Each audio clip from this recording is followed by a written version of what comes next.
I'm a search and rescue officer for the U.S. Forest Service. I have some stories to tell. One of the topics that I get asked about a lot here and in real life involves things like the rake, the wendigo, and other related legends. I can't honestly say that I know a lot about any of them, but based on some light reading I can say that I've heard stories that seem to be loosely related to them. You've heard the old adage that legends like that come from somewhere, and I'm sure that's true, but as you all know, I do try to take things with a grain of salt. You have to out here. It's sort of like working in a hospital, I'd imagine. You could spend all day thinking about how many people have died there, and how there are probably ghosts or whatever you want to call them all over the place, but it doesn't do you any good. It just makes it harder to do your job. I think a lot of us feel that way, and that's why we try to just go about our work like everything is fine.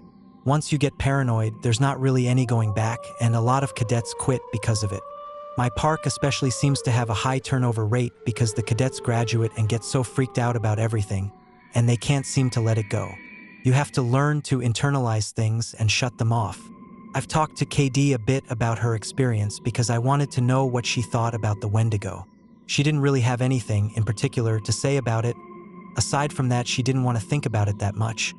But she told me a friend of hers had had something similar happen. I contacted this person, H, over Skype, and they agreed to talk to me a bit. They're aware of my work here, and they're fine with me posting the story exactly as they wrote it.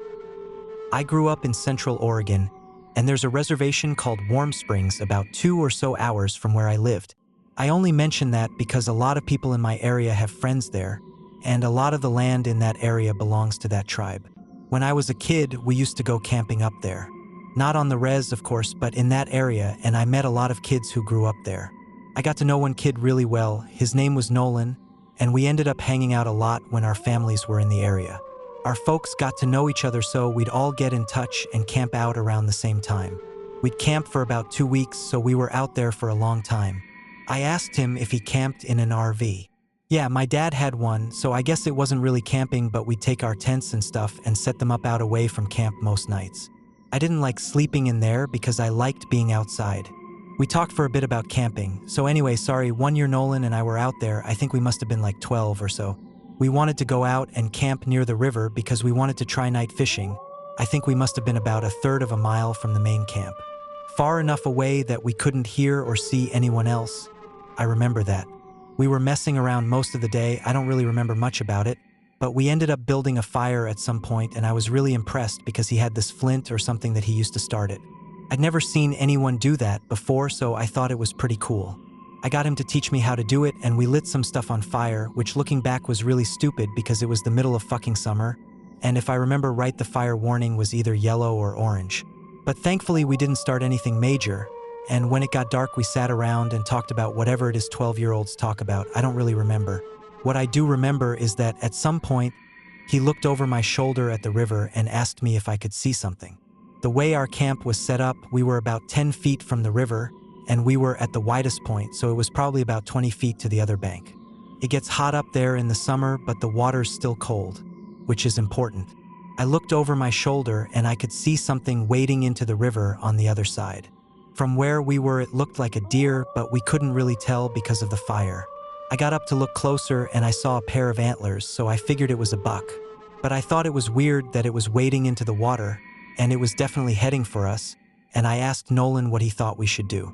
He's looking at the fire with this weird expression, and he tells me to sit down and shut up. So I do, because I'd never seen him act that way before.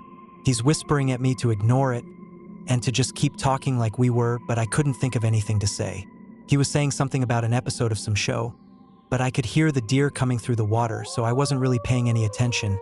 I kept trying to see over his shoulder, but every time I did, he'd sort of hit me on the arm and make me look at him. I wasn't really scared. I remember, I was just sort of confused. But then I heard the deer come out of the water, and I could kind of make out what it looked like.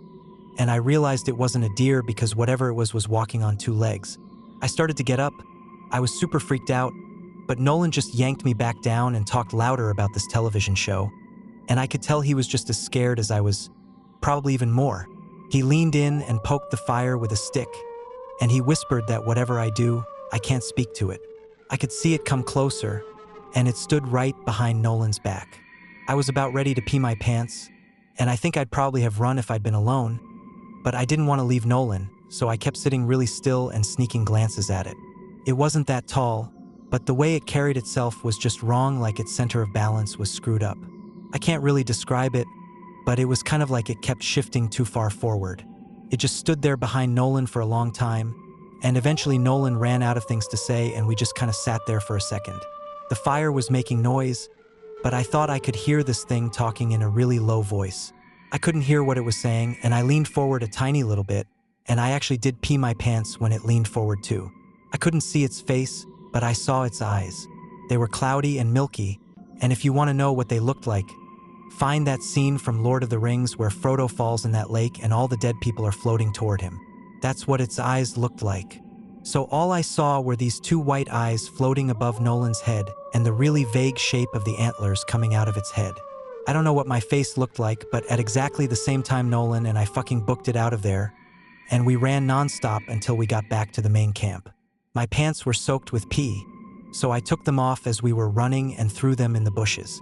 We both stopped once we were in front of my dad's RV and we couldn't see anything chasing us, so we stood there and caught our breath. I asked him what that thing was, but he said he didn't know. He said his grandpa had only warned him that if anything ever came up to him when he was out in the desert, he was never, ever supposed to talk to it or listen to anything it had to say. I wanted to know if he'd heard it talking too, and he said that the only thing he'd been able to understand was help you. I think we ended up sleeping in the RV with my parents, and the next night we went back out and didn't see anything. That does remind me in a lot of ways of the Wendigo legend. There's a phrase used to describe it that I think fits perfectly, which is that the Wendigo is the spirit of the lonely places. I know sometimes when I'm out in the wilds, where I know there's no one around me for miles and miles, I get this weird kind of craving that I can't really explain. I don't know if it happens to anyone else, but it's this desire to consume.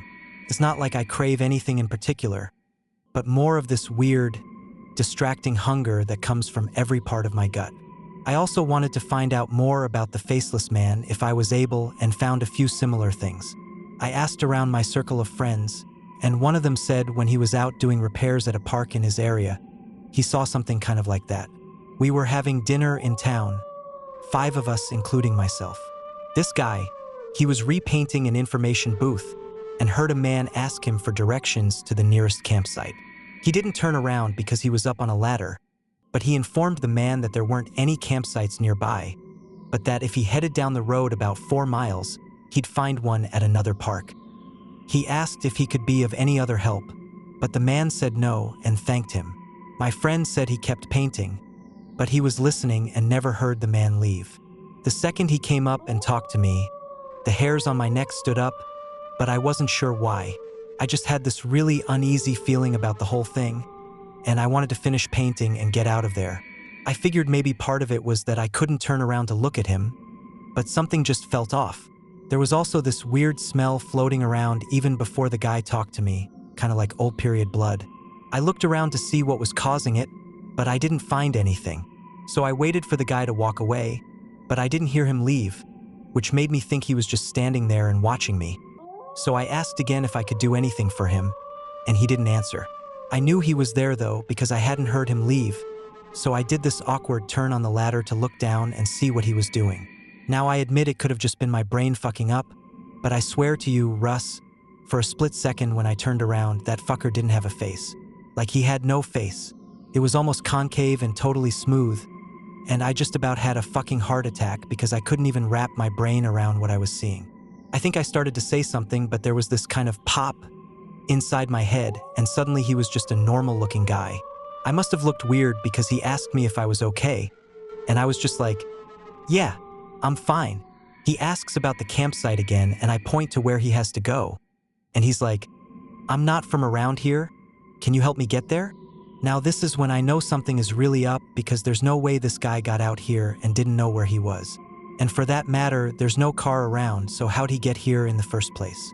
I said I was sorry, but that I couldn't take him anywhere in a company vehicle, and he's like, please? I really don't know where I am. Can you come with me and help me get there? So now I'm seriously weirded out, and I start wondering if this is some kind of ambush or whatever. I told him I could call him a taxi to come out and take him where he wanted to go, and I pulled out my phone and he just said no and walked away really quickly. But he doesn't walk out of the park, He walks back into the fucking trees and I got right in my fucking truck and start to get out of there. Fuck the paint or whatever. I looked in my mirror to see where he was as I was leaving and he was standing right at the tree line again. I don't know how he got there so fast. But this time I know that fucker didn't have a face. He was just watching me leave. And right before I turned the corner, he took a big step back into the trees and kind of dissolved, I guess. Maybe it was just dark, so he blended in, but it felt more like he just melted away. Interestingly, right after this guy finished his story, someone else piped up with another one, but with a slightly different twist. You know, actually, I had something sort of weird like that happen a while back. I was out doing some trail scouting, and I was out in the middle of nowhere figuring out where we were going to have this trail run through.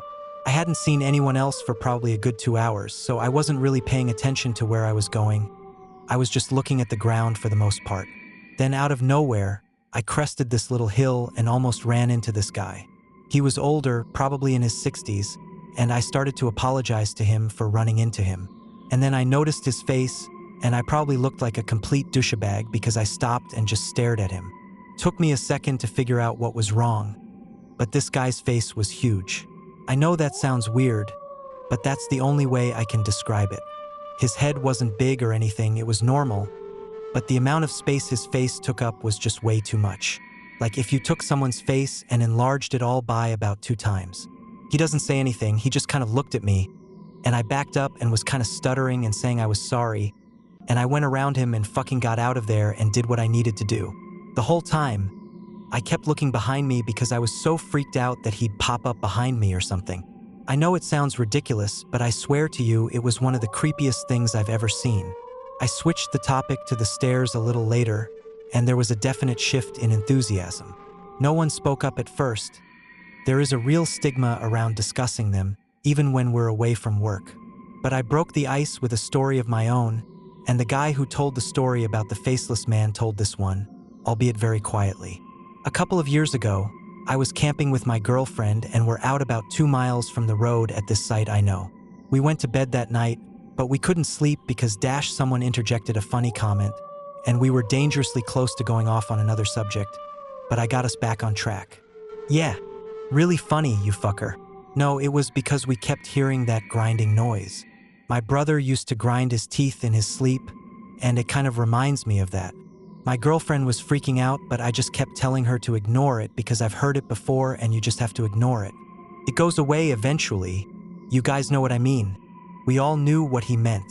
So eventually I got her to go to sleep, but I woke up probably 2 hours later because something was just off. I rolled over and she wasn't there, and I kind of freaked out because he thought for a second and then he took a very long drink. Anyway, I ran out of the tent calling her name, but I didn't have to go far. She was standing at the edge of the camp looking at something in the trees, and I could see she was really pale. The fire was low but bright enough to see her. Anyway, so I ran up to see what was going on, and she was dead asleep, but her eyes were open. She had this real spaced out look, you know. So I put my arm around her to lead her back, but she wouldn't move. She just said really quietly something like, "I have to go now, Eddie. I have to go, it's here." I was like, "You're just sleepwalking. Come back to bed." But she wouldn't budge. She just kept standing there and saying that she had to go. And I looked where she was looking, and there was a fucking staircase right there about 15 yards away. Gray one, concrete. And she started to walk toward it, but I yanked her back and that woke her up. She looked at me like I was fucking out of my mind, and she asked what the fuck she was doing out of the tent. I didn't tell her anything. I just told her she was sleepwalking. The grinding was gone, so she just went back to the tent with me and fell asleep again. I don't know. I don't like thinking about it. You know? We all knew. You guys remember that kid with, I can't remember what it was. Some kind of brain fuck up? Not Downs, but something like it. Someone else brought it up. Well, I got to read the report he gave when they found him a week after he went missing, and it was fucked up beyond belief. I mean, you have to take it with a grain of salt because who knows what that kid actually thinks is real. But some of this stuff I don't think he could have made up. Like what? Well, first of all, he talked about the stairs. He said he'd been watching his dad build a fire and the stairs came up to him, and he had to go up them or something bad would happen. The cops couldn't really understand what he was talking about after that, because he just kept saying like the campfire over and over. And he kept mentioning sounds, but he couldn't say what sounds, just that it was loud and he covered his ears so he couldn't hear them. But the thing I remember most is that they asked him where exactly he'd gone, and he just said he was right there. He kept pointing at himself, and they said they thought that meant that he thought he'd never left. He said he wasn't scared because the stairs were there, and he said they talked to him, but not like people talk. As I said, it was really convoluted and hard to understand, and I have a feeling the cops didn't take most of it down. They ended up just saying that the kid had some kind of amnesia or fugue and that they didn't think foul play was involved. Doesn't really explain why he came back a week later perfectly fine without a speck of dirt on him and well fed. But hey, what the cops say goes.